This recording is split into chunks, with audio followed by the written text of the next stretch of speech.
ፈናችሁም ወይ እንዲያላላችሁ አይደለም ጥያቄው። ይሄንን ልብስ ገዝታችሁ አላመጣችሁልኝም አይደለም ጥያቄው። መባ ምጽዋት አልሰጣችሁኝም አይደለም ጥያቄው።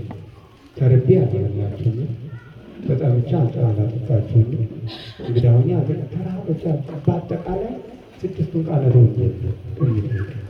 ይሄንን መፈጸም ማለት የእግዚአብሔር ቃል መፈጸም ስለሆነ እናንተ እያደረጋችሁት ያላችሁ ስለሆነ በእውነት በዚሁ በርቱ፣ ጠንክሩ፣ ጽኑ። ከዚህ መልካም ስራችሁ ምንም ነገር ፈቀቅ የሚያደርጋችሁ እንዳይኖር ያስፈልጋል።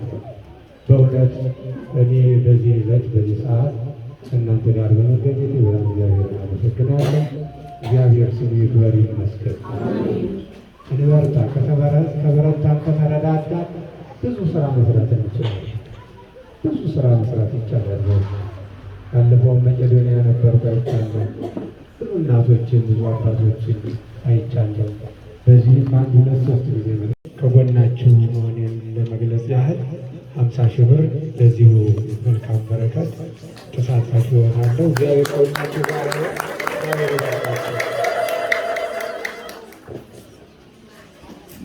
እሺ፣ ብፁዕ አባታችን አቡነ ናትናኤል የዴንቨር ኮሎራዶ ሀገረ ስብከት ሊቀ ጳጳስ ቃለ ሕይወት ያሰማልን፣ በዕድሜ በጤና ይጠብቅልን።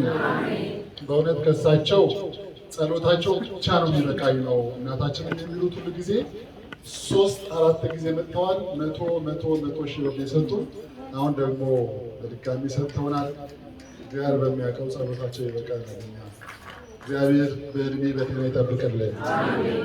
ቅድም እንዳልኳችሁ ከመጡ ጊዜ ካዩቸው ጊዜ ጀምሮ እኔ ከዚህ በላይ ስራ የለኝም፣ ልንሰራው የሚገባ ስራ ይሄ ነው። ሰውን ማዕከል ያደረገ ክርስቶስ ሰው የሆነው ለሰው ነው።